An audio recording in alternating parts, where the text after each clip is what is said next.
اور کسی مومن کو شایع نہیں کہ دوسرے مومن کو مار ڈالے مگر غلطی سے ایسا کر بیٹھے، اور جو غلطی سے بھی مومن کو مار ڈالے تو وہ ایک مسلمان غلام آزاد کر دے اور مقتول کے وارثوں کو خون بہا بھی دے، مگر یہ کہ وہ معاف کر دیں۔ پھر اگر مقتول تمہارے دشمنوں کی جماعت میں سے ہو اور وہ خود مومن ہو تو صرف ایک مسلمان غلام آزاد کرنا چاہیے، اور اگر مقتول ایسے لوگوں میں سے ہو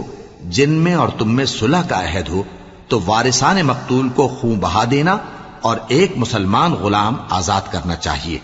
اور جس کو یہ میسر نہ ہو وہ متواتر 2 مہینے کے روزے رکھے۔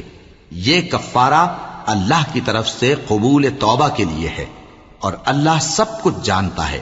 بڑی حکمت والا ہے۔ اور جو شخص کسی مسلمان کو قصدن مار ڈالے گا تو اس کی سزا دوزخ ہے، جس میں